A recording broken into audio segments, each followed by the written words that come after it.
মক্কার মুশরিকরা যখন মুসলিমদের উপর প্রচণ্ড নির্যাতন করছিল তখন মহানবী সাল্লাল্লাহু আলাইহি সাল্লাম কিছু সাহাবীকে হিজরত করার পরামর্শ দিলেন। এটাই ছিল মুসলমানদের প্রথম হিজরত। তবে তা মদিনায় নয়, এই হিজরত ছিল আবিসিনিয়ায়।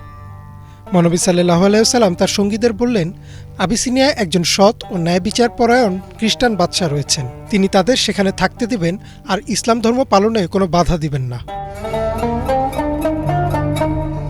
মহানবী সাল্লাল্লাহু আলাইহি সাল্লামের কথা মতো ১১ জন পুরুষ ও ৪ জন মহিলা আবিসিনিয়া হিজরত করলেন।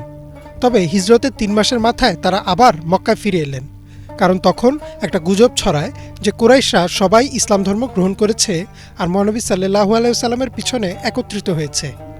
এই গুজবটা ছড়ানোর পিছনে একটা সুন্দর ঘটনাও রয়েছে। হিজরতের দ্বিতীয় মাসটি ছিল রমজান মাস, যে মাসে আল্লাহ নাজিল করলেন সূরা নাজম। আর সূরা নাজম হচ্ছে খুবই শক্তিশালী একটা সূরা। এই সূরার একদম শেষ আয়াতে আল্লাহ বলেন, অতএব তোমরা সবাই আল্লাহকে সিজদা করো এবং তারই ইবাদত করো। মহানবী সাল্লাল্লাহু আলাইহি সাল্লাম যখন এই আয়াতটা পড়ে শোনালেন, সাথে সাথে মুসলিমরা সিজদা করল। তাদের দেখাদেখি আর এই সূরায় মুগ্ধ হয়ে নিজেদের অজান্তে মুশরিকরাও সিজদায় লুটিয়ে পড়ল। অর্থাৎ এই আয়াত শোনার পর মুসলিম অমুসলিম সবাই মহানবী সাল্লাল্লাহু আলাইহি সাল্লামের পেছনে আল্লাহর সামনে অকপটে সিজদায় লুটিয়ে পড়ল। এই ঘটনার পর আবিসিনিয়ায় থাকা মুসলিমরা মক্কায় ছুটে এলেন। এসে দেখলেন যে এটা মিথ্যা গুজব ছাড়া আর কিছুই না। মুশরিকরা তখনও মুসলিমদের উপর নির্যাতন চালাচ্ছিল। তাই ফিরে আসা মুসলিমরা ঠিক করলেন তারা আবার আবিসিনিয়া ফেরত যাবেন। কিন্তু এবার ১৫ জন না, মোট ৮০ জন মুসলিম মক্কা থেকে আবিসিনিয়ার উদ্দেশ্যে রওনা হলেন। তখন মক্কার মোট জনসংখ্যা খুব বেশি ছিল না। ৮০ জন মানে মক্কার প্রায় ২০ থেকে ২৫% মানুষ। এত মানুষ চলে যাওয়াটা কুরাইশদের জন্য লজ্জাজনক ছিল, কারণ এতে তাদের নেতৃত্বের দুর্বলতা প্রকাশ পায়। এবার কুরাইশরা ২ জন কূটনৈতিক পাঠালো আবিসিনিয়ায়। তারা সরাসরি বাদশার কাছে এসে বলল, মক্কা থেকে কিছু বিদ্রোহী ও দাস পালিয়ে আবিসিনিয়ায় চলে এসেছে এবং তারা তাদের ফিরিয়ে নিতে এসেছে। তবে বাদশাহ নাজাশী বললেন, আমি এমনি এমনি তাদের ছেড়ে দিতে পারি না, কারণ এত দেশ থাকতে তারা আমার দেশে এসেছে, আমার উপর ভরসা করেছে, আমি অন্তত তাদের বক্তব্য শুনতে চাই। পরদিন নাজাশী সব মুসলিমদের প্রাসাদে ডাকলেন। বাদশাহ যখন সিংহাসনে বসলেন সবাই মাথা ঝুঁকিয়ে সম্মান জানালো, কিন্তু মুসলিমরা মাথা নত করল না। তখন বাদশার মন্ত্রীরা মুসলিমদের বলল, তোমাদের সাহস তো কম না, তোমরা রাজার সামনে মাথা নত কেন করলে না? তখন জাফর ইবনে আবু তালিব বললেন, আমাদের নবী আমাদের শিখিয়েছেন শুধুমাত্র আল্লাহর সামনে মাথা নত করতে। তাদের কথা শুনে নাজাশী তাদের জিজ্ঞেস করলেন, বলো, কেন তোমরা তোমাদের পূর্বপুরুষদের ধর্ম ত্যাগ করলে? কেনই বা নতুন এই ধর্ম আবিষ্কার করলে? তখন তারা মহানবী সাল্লাল্লাহু আলাইহি সাল্লামের কথা, ইসলামের সৌন্দর্য সব তুলে ধরল।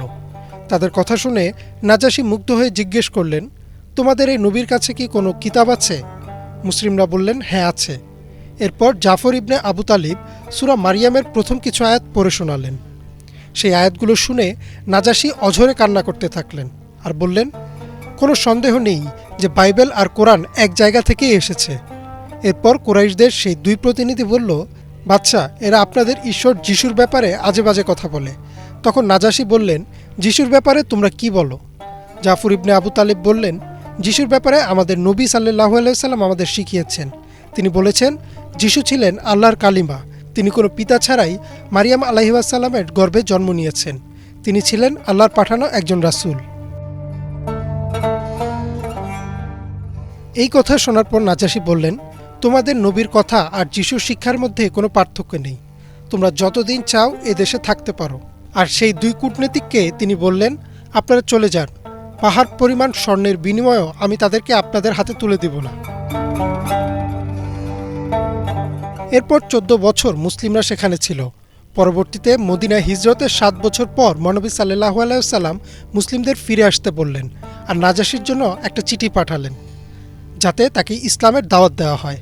সেই চিঠির উত্তরে নাজাশী লিখলেন, আমি একজন মুসলিম, আমি আপনাকে বিশ্বাস করি, আপনার শেখানো সব কথা বিশ্বাস করি এবং আপনি আদেশ দিলে আমি এই মুহূর্তে মদিনায় এসে আপনার খেদমত করতে রাজি আছি। এই ঘটনার বেশ কিছুদিন পর নাজাশী মারা যান।